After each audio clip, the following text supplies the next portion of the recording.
स्वागत है आपका मेरे चैनल रीडिंग पर्ल्स में। आज हम प्रेमचंद की कहानी घर जवाई का तीसरा पार्ट पढ़ने जा रहे हैं। दूसरे पार्ट तक हमने देखा कि सारे परिवार के लोग हरिधन को बहुत मनाते हैं, लेकिन वो उठता नहीं है, सोया ही रहता है।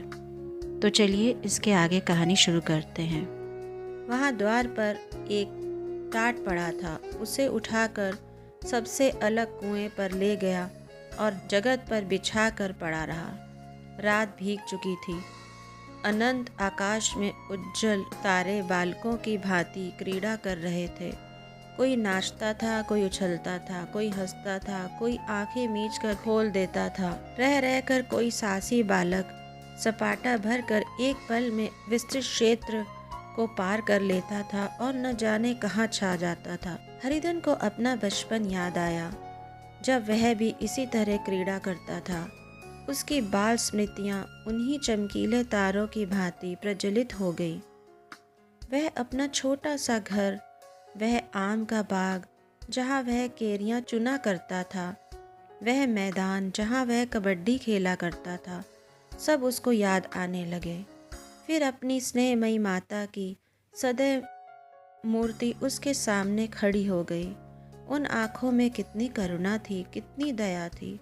उसे ऐसा जान पड़ा मानो माता आँखों में आंसू भरे उसे छाती से लगा लेने के लिए हाथ फैलाए उसकी ओर चली आ रही है। वह उस मधुर भावना में अपने को भूल गया। ऐसा जान पड़ा मानो माता ने उसे छाती से लगा लिया है और उसके सिर पर हाथ फेर रही है। वह रोने लगा, फूट फूट कर रोने लगा। उसी आत्मसम्मोहित दशा में उसके मुंह से यह शब्द निकले, अम्मा, तुमने मुझे इतना भुला दिया। देखो तुम्हारे प्यारे लाल की क्या दशा हो रही है। कोई उसे पानी को भी नहीं पूछता। क्या जहाँ तुम हो वहाँ मेरे लिए जगह नहीं है? सहसा गुमानी ने आकर पुकारा, क्यों सो गए तुम? ऐसी भी क्या राक्षसी नींद, चल कर खा क्यों नहीं लेते? कब तक कोई तुम्हारे लिए बैठा रहे? हरिधन उस कल्पना जगत से क्रूर प्रत्यक्ष में आ गया। वही कुएं की जगत थी, वही फटा हुआ टाट, और गुमानी सामने खड़ी कह रही थी, कब तक कोई तुम्हारे लिए बैठा रहे? हरिधन उठ बैठा और मानो तलवार मयान से निकाल कर बोला, भला तुम्हें मेरी सुध हो आई? मैंने तो कह दिया था मुझे भूख नहीं है। गुमानी, तो कितने दिन तक न खाओगे? अब इस घर का पानी भी न पीऊंगा। तुझे मेरे साथ चलना है या नहीं? दृढ़ संकल्प से भरे हुए इन शब्दों को सुनकर गुमानी सहम उठी, बोली, कहाँ जा रहे हो? हरिधन ने मानो नशे में कहा, तुझे इससे क्या मतलब? मेरे साथ चलेगी या नहीं? फिर पीछे से न कहना मुझसे कहा नहीं। गुमानी आपत्ति के भाव से बोली, तुम बताते क्यों नहीं कहाँ जा रहे हो? तू मेरे साथ चलेगी या नहीं? जब तक तुम बता न दोगी मैं न जाऊंगी। तो मालूम हो गया तू नहीं जाना चाहती। मुझे इतना ही पूछना था, नहीं तो अब तक मैं आधी दूर निकल गया होता। यह कहकर उठा और अपने घर की ओर चला। गुमानी पुकारती रही, सुन लो, पर उसने फिर कर भी न देखा। 30 मील की मंजिल हरिधन ने 5 घंटों में तय की। जब वह अपने गांव की अमराइयों के सामने पहुंचा तो उसकी मातृभावना उषा की सुनहरी गोद में खेल रही थी। उन वृक्षों को देखकर उसका विहल हृदय नाचने लगा। मंदिर का सुनहरा कलश देखकर वह इस तरह दौड़ा जा रहा था मानो उसकी माता गोद फैलाए उसे बुला रही हो। जब वह आमों के बाग में पहुंचा, जहां डालियों पर बैठकर वह हाथी की सवारी का आनंद पाता था, जहां के कच्चे बेरों और लिसोड़ों में एक स्वर्गीय स्वाद था, तो वह बैठ गया और भूमि पर सिर झुकाकर रोने लगा, मानो अपनी माता को अपनी विपत्ति कथा सुना रहा हो। वहाँ की वायु में, वहाँ के प्रकाश में मानो उसकी विराट रूपिणी माता व्याप्त हो रही थी। वहाँ की अंगुल अंगुल भूमि माता के पद चिन्हों से पवित्र थी। माता के स्नेह में डूबे हुए शब्द अभी तक मानो आकाश में गूंज रहे थे। इस वायु और इस आकाश में न जाने कौन सी संजीवनी थी जिसने उसके शोकार्त हृदय को फिर बलोत्साह से भर दिया। वह पेड़ पर चढ़ गया और उधर से आम तोड़ तोड़ कर खाने लगा।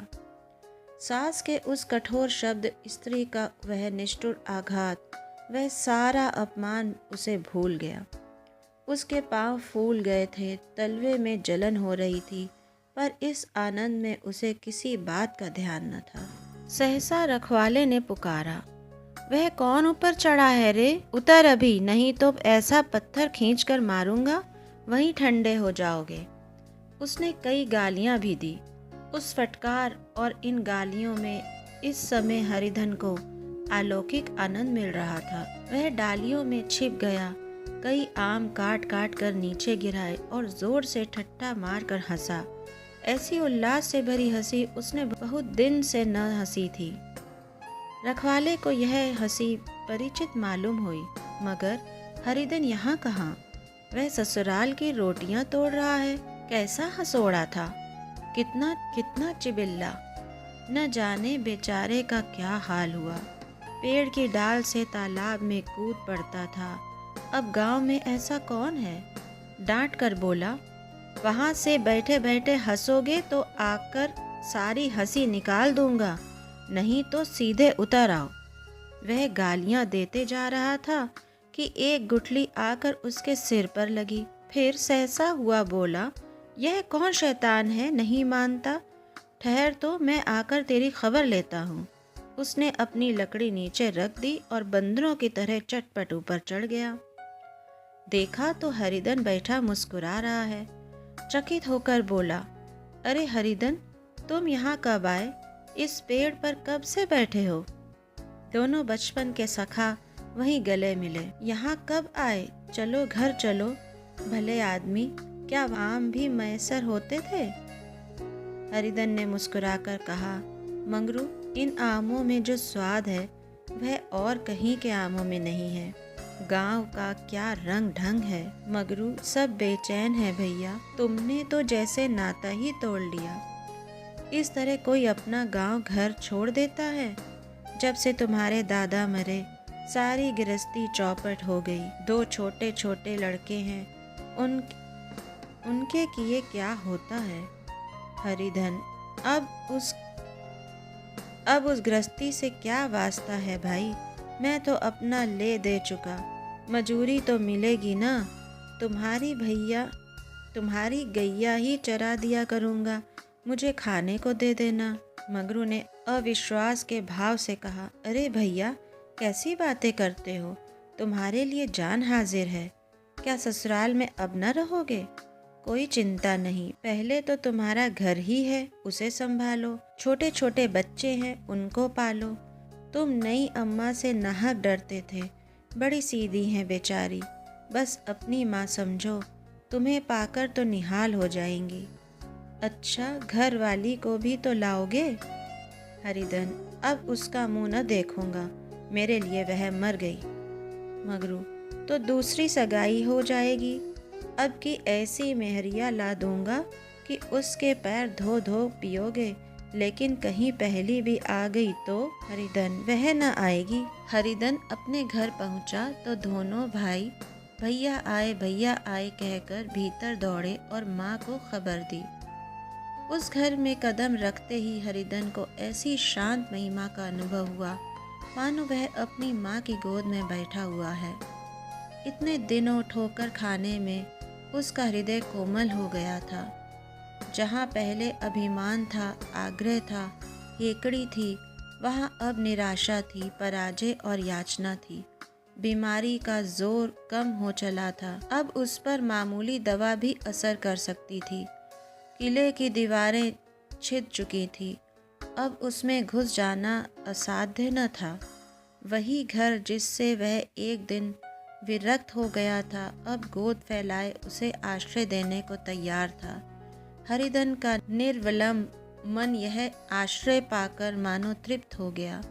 शाम को विमाता ने कहा, बेटा, तुम घर आ गए, हमारे धन्य भाग। अब इन बच्चों को पालो। माँ का नाता न सही बाप का नाता तो है। मुझे एक रोटी दे देना, खाकर एक कोने में पड़ी रहूंगी। तुम्हारी अम्मा से मेरी बहन का नाता है, उस नाते से तुम लड़के होते हो। हरिधन ने मात्र विहल आंखों से विमाता के रूप में अपनी माता के दर्शन किए। घर के एक एक कोने में मात्र स्मृतियों की छटा चांदनी की भांति चिटकती हुई थी। विमाता का प्रौढ़ मुखमंडल भी उसी छटा से रज्जित था। दूसरे दिन हरिधन फिर कंधे पर हल रख कर खेत को चला। उसके मुख पर उल्लास था और आंखों में गर्व। वह अब किसी का आश्रित नहीं, आश्रयदाता था। किसी के द्वार का भिक्षुक नहीं, घर का रक्षक था। एक दिन उसने सुना गुमानी ने दूसरा घर कर लिया। माँ से बोला, तुमने सुना काकी, गुमानी ने घर कर लिया। काकी ने कहा, घर क्या कर लेगी, ठट्ठा है। बिरादरी में ऐसा अंधेर, पंचायत नहीं अदालत तो है। हरिधन ने कहा, नहीं काकी, बहुत अच्छा हुआ। ला महावीर जी को लड्डू चढ़ाऊं। मैं तो डर रहा था कहीं मेरे गले ना आ पड़े। भगवान ने मेरी सुन ली। मैं वहाँ से यहीं ठान कर चला था, अब उसका मुँह न देखूंगा। अब ये कहानी समाप्त होती है। अगर आपको मेरी कहानी अच्छी लगी हो तो इसे लाइक और शेयर ज़रूर करिएगा और मेरी अगली कहानी सुनने के लिए मेरे चैनल को सब्सक्राइब ज़रूर करें। धन्यवाद।